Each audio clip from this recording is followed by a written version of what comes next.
সাদাম বলছে কানাই, যে খেলায় কানাই নাই সে খেলাটি আমাদের নাই, যে খেলায় কানাই আছে সে খেলাটিও আমাদের আছে।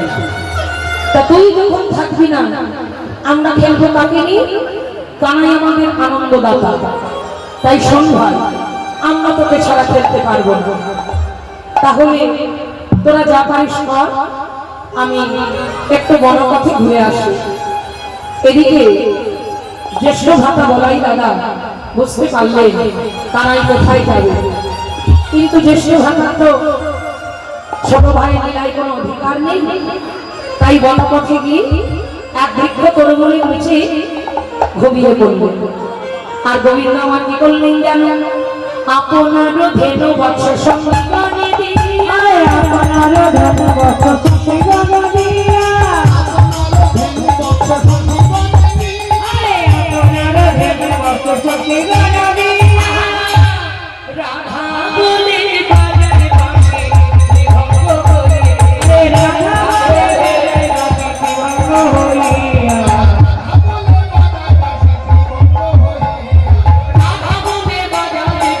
বিভঙ্গ হইয়া, ভঙ্গ হয়ে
কিন্তু মায়েরা যার যেমন কাম তার তেমন সহ, যার যেমন ভজন তার তেমন সহ। যে যেভাবে গোবিন্দকে ভালোবাসে সে সেই জন্য বাসা শুনতে পারে। রাধে রাধে।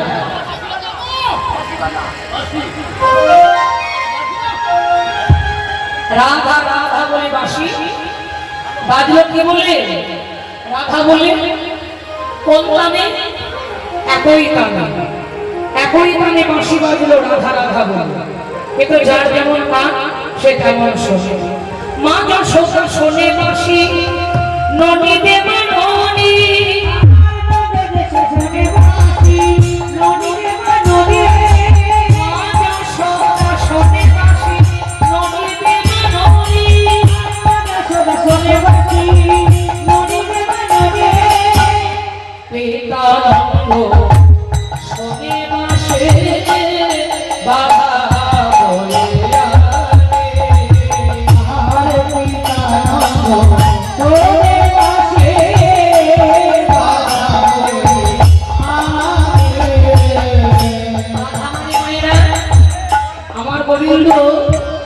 যিনি সরই সত্যপূর্ণ ভগবান। আমরা আমাদের বাবা মার পায়ের জুতো কখনো মাথায় করে বয়ে যাবো, রাস্তা দিয়ে হেঁটে মাইবা যাব না। আমাদের সম্মান আছে, আমাদের লজ্জা আছে, কিন্তু আমার গোবিন্দ জগৎকে শিক্ষা দিলে পিতামাতার চরণে যার ভক্তি শ্রদ্ধা নাই, সে যতই হরি হরি আর কৃষ্ণ কৃষ্ণ করো তার কোনোদিন জ্ঞান পাপীর ক্ষমা হবে না। হরি বল হরি বল। পিতামাতার চরণে যার ভক্তি নিষ্ঠা, ভগবান তাকে কৃপা করবেন করবেন। তাই বাধা মানে হচ্ছে পিতানন্দ মহারাজের পায়ের খড়গ। ওই খড়গখানি যখন গোপাল ধেনু চড়াতে পারত না, ওই পিতানন্দ লাঙল চষতে আর ওই মাঠের ধার দিয়ে ওই গোপালকে বসে থাকতে বলতেন, কিন্তু গোপাল বসত না। ওই পিতার খড়গটা মাথায় করে নিয়ে পিতার কিছু কিছু ঘুরত কেমন।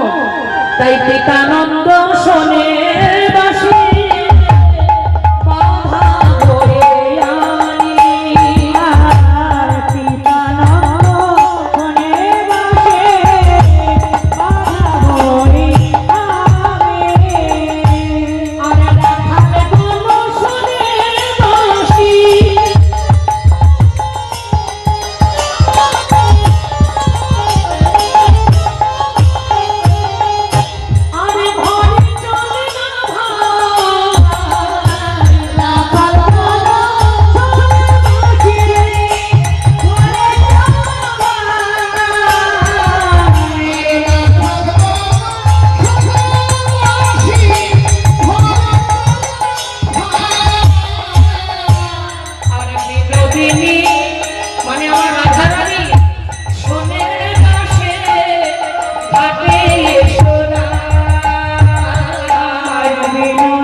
আর রাধারানী শুনছে তাড়াতাড়ি ঘাটে এসেছে।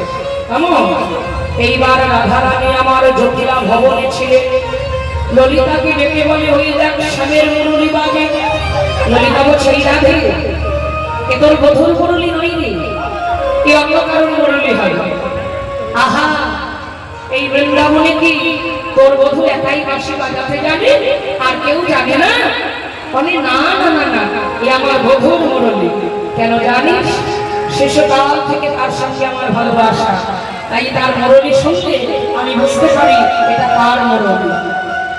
তবে আমার গোবিন্দের মুরলি যাত্রার কানে প্রবেশ করে না। তাদের কৃষ্ণগত প্রাণ, কৃষ্ণগত মন, এই মুরলি একমাত্র তাদের কানে বাজে।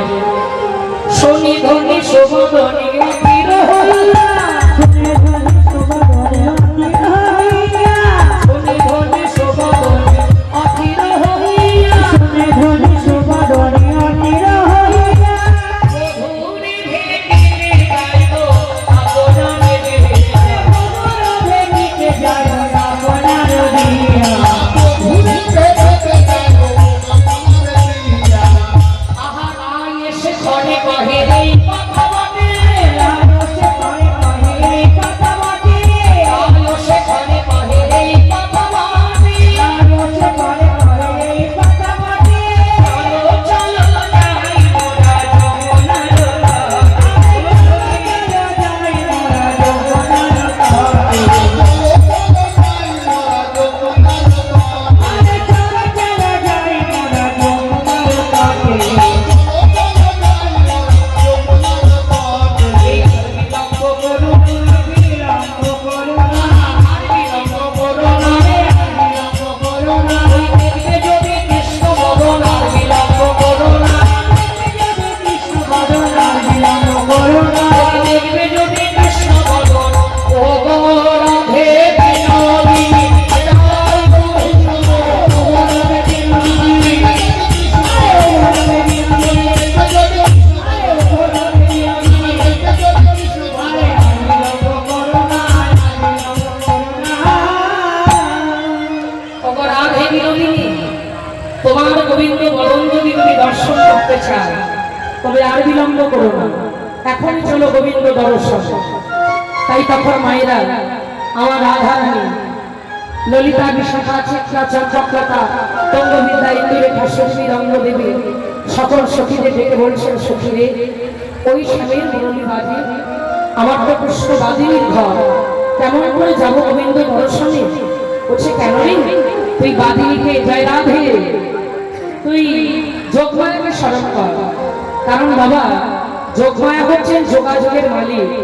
যোগমায়া ছাড়া আমার রাধা গোবিন্দের মিলন অসম্ভব, তাই যোগমায়াকে স্মরণ কর। তখন রাধা রানী যোগমায়াকে স্মরণ করলেন।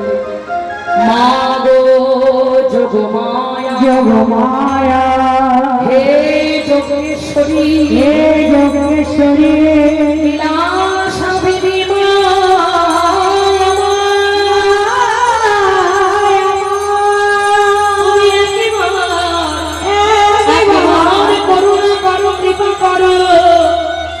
মনে করে গোবিন্দ দর্শনে যাব, আমায় উপায় বলে দাও।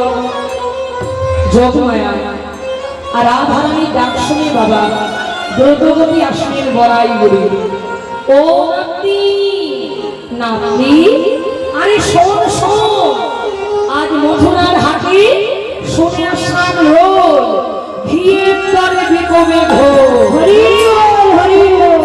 চিন্তা কর মায়েরা, হ্যাঁ গো ঘোষ পাড়ায় যারা থাকো ঘিয়ের দাম কত গো? ও মায়েরা, ঘিয়ের দাম কত বলো বলো?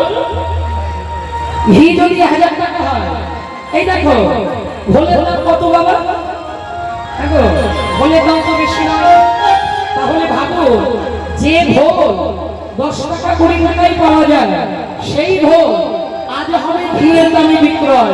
ওগো রাতারাতি আমরা বড়লোক হয়ে যাব গো। হরি বল হরি বল। জয় শ্রী রাধে রাধে। তাহলে এই সুযোগ হাতছাড়া করা যাবে না, চলো সবাই মধুরার হাতে যাই।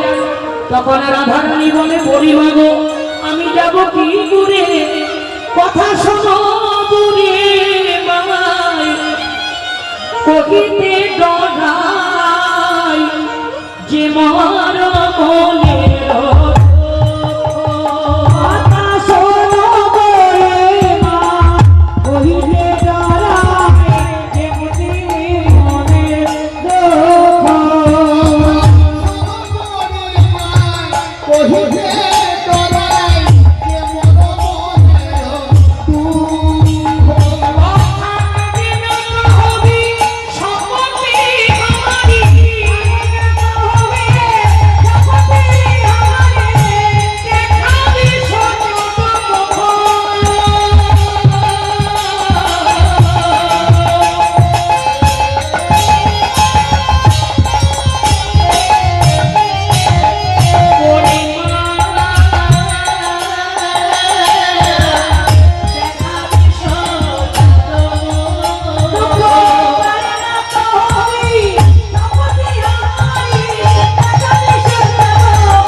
আর তার পাশে পঞ্চতন্ত্র ধীরে ধীরে সম্মিলিত।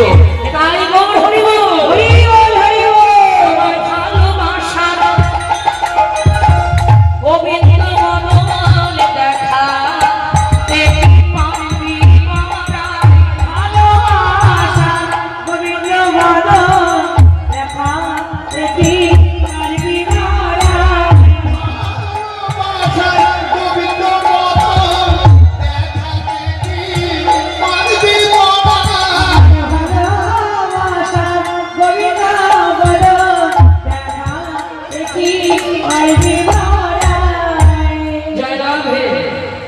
বলছে আমার ভালোবাসার কৃষ্ণ বদল, অলকা আবৃত বদল, সেই কৃষ্ণ মূরতি তোরা কি আমায় দেখাতে পারবি?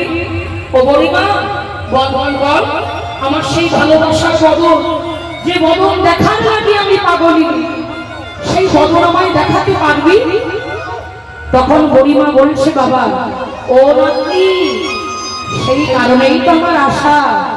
শোন তুই পশরা সাজা, যাব কৃষ্ণ দর্শনে, দধিদুগ্ধ ঘৃত ঘোর বেচার ছলা করে আমরা যাব সবাই গোবিন্দ দর্শনে। হরি বল হরি বল রাধে। তাই যত তখন বাবা মায়েরা আমার প্রেমময়ী রাধারানী বললেন, বড়াই মা, আমার তো দেহ পশরা সাজানোই আছে গোবিন্দ সেবার জন্য, কিন্তু নাতি দেহ পশরা তত্ত্ব তো জাগতিক জগতের সাধারণ জীব বুঝবে না, অন্তরঙ্গ জগতের ভক্ত বুঝবে। কারণ বহিরঙ্গ জগৎ লয়ে হয় হরিনাম সংকীর্তন, অন্তরঙ্গ জগৎ লয়ে হয় ভজেরি গরিলা। মনের মরমী না হলে রসিক ছাড়া কি রসের কথা বলা যায় না? রসিক ছাড়া রসের কথা হয়। তাই সব বহিরঙ্গ জগতের মানুষ যাতে বুঝতে পারে তার জন্য দধি, দুগ্ধ, ঘৃত, ছানা এই পশরাতেই সাজা। তখন রাধারানী কৃষ্ণ সেবার নিমিত্তে দধি, দুগ্ধ, ঘৃত, ঘোল আর ছানা এই পঞ্চরসের পশরা সাজাইয়ে প্রতিটা পশরার ভাণ্ডে একটি করে তুলসী পত্র, একটি করে তুলসী মঞ্জরি করজোর করে আমার আমার রাধা বিনোদিনী ওই তুলসী নিবেদন করে দিলেন গোবিন্দায় নমঃ বলে। এবার পশরা মনের মতো করে সাজাইয়ে আমার আমার বিনোদিনী রাধারানী ওই পশরার কাছে করজোর করে নিবেদন করে বলছে, হে পশরা, তোমার কাছে করজোর করে নিবেদন করে বলি, পশরা লেগো লেগো গোবিন্দ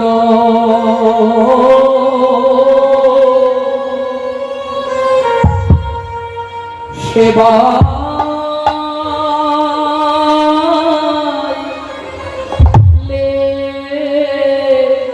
গো পশরা হে তাই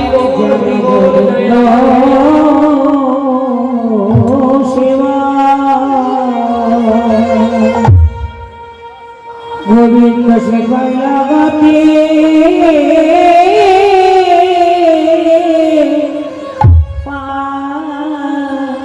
रे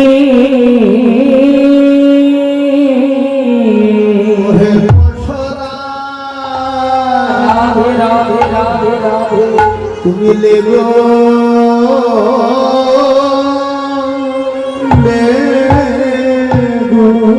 राधे राधे राधे राधे गोविंद सेवा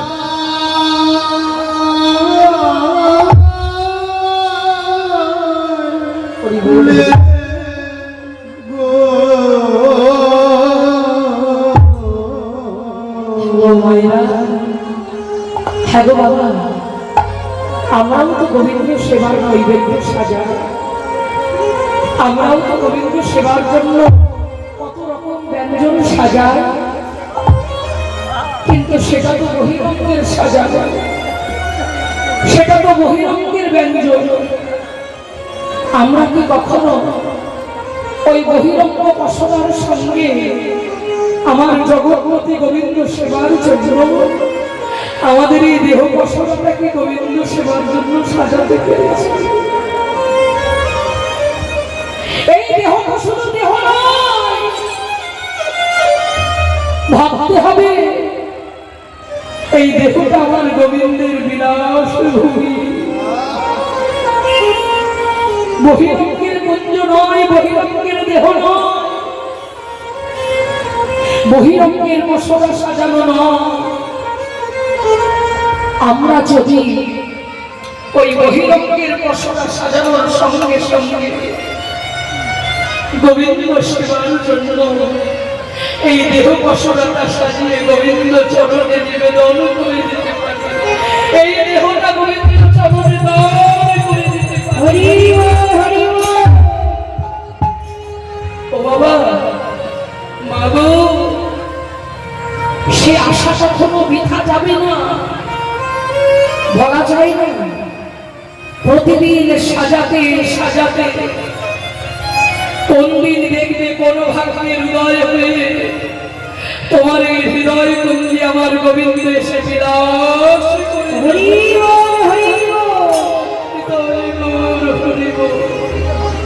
কিন্তু আগে তো জায়গাটা সাজাতে হবে।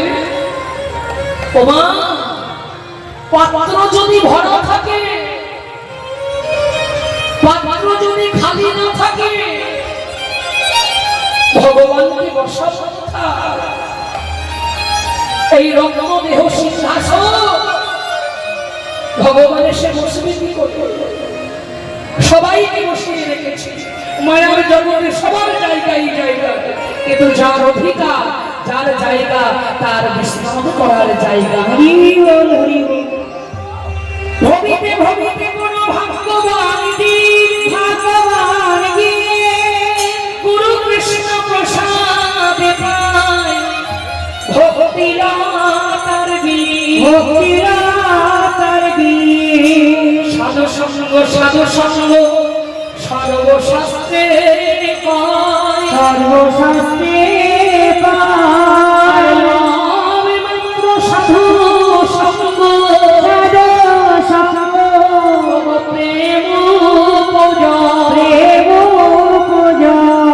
সাধু সঙ্গে হয় সব তীর্থ দর্শন, তীর্থ দর্শন। অনায়াসে জীব পায় শ্রীকৃষ্ণ চরণ, শ্রীকৃষ্ণ চরণ। শ্রীকৃষ্ণ চরণের অতি সেই সেই উত্তম গতি, আর দেবে মরে অকার। মরে অপার। এই দেহ গোবিন্দ সেবার হৃদয় ঘর, এই দেহপুঞ্জ, এই রত্ন সিংহাসন সাজাবো কি করে? বললো আমার তো সেই ভাবের অভাব, ভক্তির অভাব, প্রেমের অভাব। বলল ঘরে বসে থাকলে ভক্তি জাগবে না, সাধুর বাজারে যাও, সাধু সঙ্গ করো, বৈষ্ণবের চরণ ধুলি অঙ্গে মাখো, বৈষ্ণবের চরণ ধুলায় গড়াগড়ি দিয়ে আকৃষ্ণ গোবিন্দ পাবো। হরি বল হরি বল। সাধুর কৃপা যদি হয়, কৃষ্ণ তোমায় কৃপা করবেনই করবে। আর সাধু ভক্ত বৈষ্ণবকে অবজ্ঞা করলে ভগবান কৃষ্ণ তোমায় কৃপা করার সাধ্য না। বৈষ্ণবের কৃপা আগে পাওয়া চাই। সাধু সঙ্গের গুণ আছে বাবা, সাধু সঙ্গের গুণে হৃদয়ে প্রেমের তরঙ্গ ওঠে।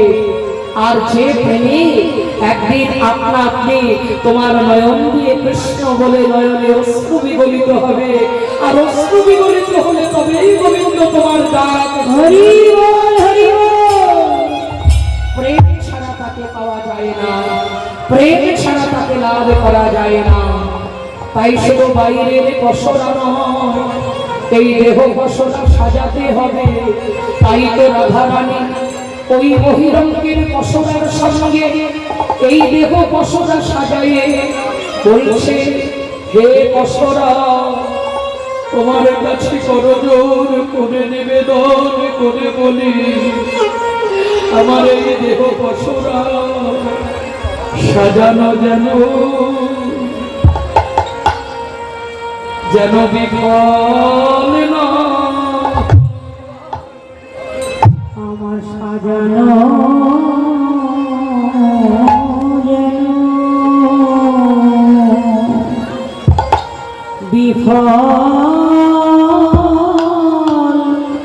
না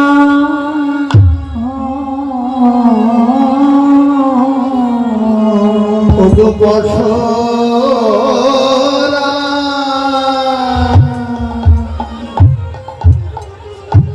আমার সাজানো যেন যেন বিফল না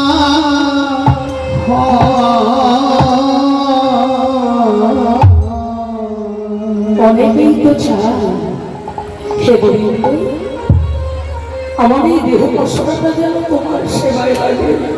কিন্তু বলো তো মেয়েরা, চাইলেই কি আমার গোবিন্দ সকলের দেহ পশরা গ্রহণ করে?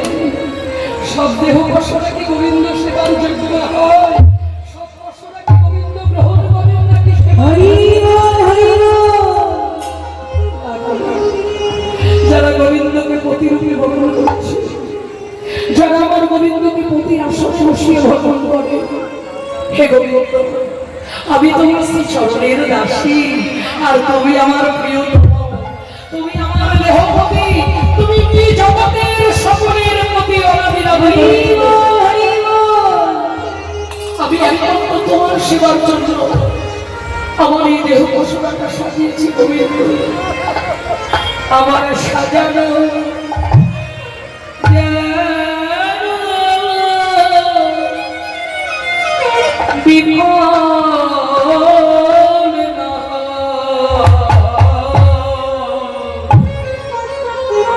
হে প্রণব পশুরার কাছে কেঁদে কেঁদে বলে, পশুরা এই দেহ পশুরা যেন গোবিন্দ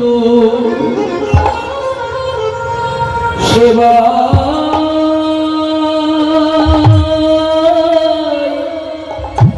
লাগে। আমার সাজানো যেন আমার যেন বিফল না হয়। ও গোবিন্দ চরণ সেবায়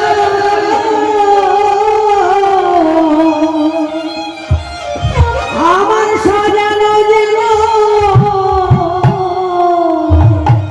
বিফল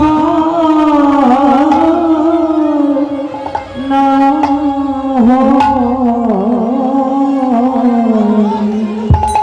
ওগো অসরা কৃষ্ণ সাজানো কৃষ্ণ সেবা লেগো মায়ার জগতের জীব আমরা বাবা, শুধু মনে করি এই দেহটা পেয়েছি।